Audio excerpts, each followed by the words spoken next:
go across to Dr. Shashi Tharoor. Unko gussa kyun aata hai? Shashi Tharoor, you seem very angry over the cricket match schedule. Now, we can't give every city in the country a match. Thiruvananthapuram, your constituency, let's be honest, is not a leading cricket center in the country. So why are you so upset? First of all, it is a new stadium which has been very highly praised. The national games were hosted there a few years ago, and Sachin Tendulkar, sitting next to me, said to me, this has to be one of the best stadiums in India. In fact, he called it the best then, but some more have been built since, including Ahmedabad and Ranchi, so I can't complain. The fact still is, it is one of the best stadiums in the country. It's got excellent drainage. There was one day match that was allocated to Trivandrum on a day when it rained cats and dogs, but they were still able to have a rain-shortened match because the drainage was so good. So the fact is that lots of good things going for it, and equally important, Kerala has become cricket mad only in the last generation or so, with the advent of stars like Srishant and Sanju Samson and others coming up, and it's a great thing for BCCI to encourage sport in parts of the country where it wasn't so deeply entrenched. Which is why places like Thiruvananthapuram or Cuttack or Guwahati, or for that matter Ranchi and Raipur, have been given matches in recent years of against international teams. The question is, why was it that we allowed ourselves to be confined to just 10 venues? There are 45 matches going on in the tournament.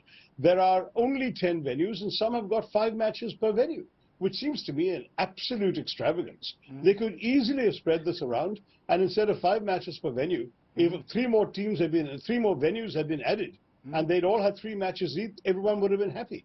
I don't see why it would have been so difficult for us to do that. You know what the BCCI claims, Dr. Tharoor, is that they are trying to ensure that the teams don't have to travel from one end of the country to another, from Thiruvananthapuram to Dharamsala, for example. Do you feel, though, that BJP, is your real objection that BJP-ruled states, Gujarat and Ahmedabad in particular, have got all the creamy matches? Is that the real issue, that you feel that the matches should have been more evenly distributed across all states? Look, first of all, on the travel business, remember at any one match, it's only 2 teams traveling. So all the logistics arguments I find very weak. 2 teams can travel. It's not as if you're carting the entire tournament off from one venue to the next. Secondly, and that goes for hotel rooms and everything else as well.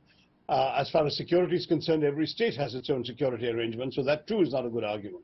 I think ultimately, what has happened is that those who wield outsized influence on the board undoubtedly have been able to secure results for themselves. That's the way our country works. I'm not entirely surprised.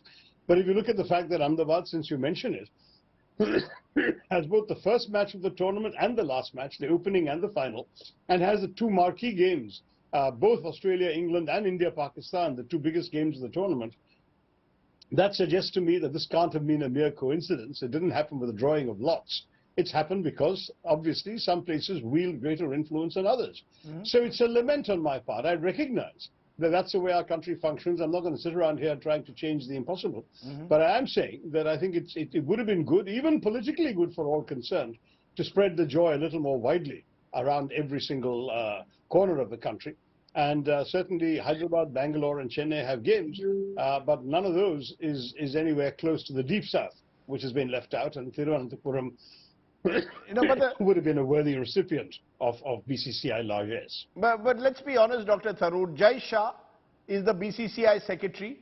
Gujarat has the largest stadium. Ahmedabad has the largest stadium in the country at the moment. When Sharad Pawar was ICC chief, Mumbai got the 2011 final during Jagmohan Dalmia's time. Kolkata was the cricket capital. Now it's Jai Shah who's made Ahmedabad the cricket capital. That's the reality. I recognize that's the way it goes. That's the way our country is. I'm not quarreling with that. And also Ahmedabad is not just the biggest stadium in India. It's the biggest stadium in the world. Fitting place for a final. But they didn't have to hog all the goodies. That's the point. You know, Dr. Tharoor, I just wonder whether you've ever thought of getting into cricket administration. You're a politician who loves cricket. So have you ever thought of getting into cricket administration? Oh, it's much more political. In fact, at some point, some people from within Kerala cricket had invited me to get involved, whereupon the then reigning lord of Kerala cricket amended the constitution of the Kerala Cricket Association to ensure that nobody who had not been involved in the district administrations for at least 10 years was eligible for any position in the KCA.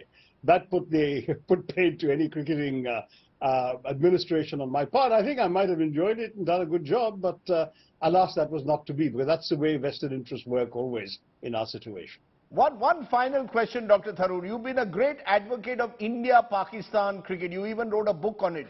Would you like, therefore, to see Pakistan play India and India tour Pakistan, not just during World Cups? Because this is now going to be the next big controversy. Will Pakistan actually eventually come to India? Do you believe the two countries should simply play in each other's countries more often? Absolutely. I mean, it seems to be bizarre that we have bilateral tours and tournaments taking place in both football and hockey. And I think Indians and Pakistanis have played each other in some other sports, in squash, I think, not too long ago. But we don't play each other in cricket alone. Why is cricket meant to bear the burden that nobody else has to? We haven't broken off diplomatic relations with Pakistan. We still have relations with them. We still cooperate with them in other domains. Yes, I mean, things are not totally normal. But cricket is something which actually unites people. It might actually discourage the worst. So I'd like to think that we should be able to restore normal relations. But I will say one thing, Rajdeep. This is an area in sport where the decision is going to be political. That it is only when the political authorities have decided to permit such a gesture as a political signal to the other side that it will actually happen. Cricket never precedes politics. It's not that because we are playing such great cricket together, the politicians will thaw. It has to be the other way around. And therefore, I'm urging the politicians, when I answer your question, to try and handle this somewhat differently. Dr. Tharoor, it's always a pleasure talking to you. I hope that Thiruvananthapuram still gets a match. Maybe it's still too late. Somebody out there, Jai Shah, are you listening to Shashi Tharoor? How about giving matches across the country? You don't need 5 matches in one city during a World Cup. Think about it.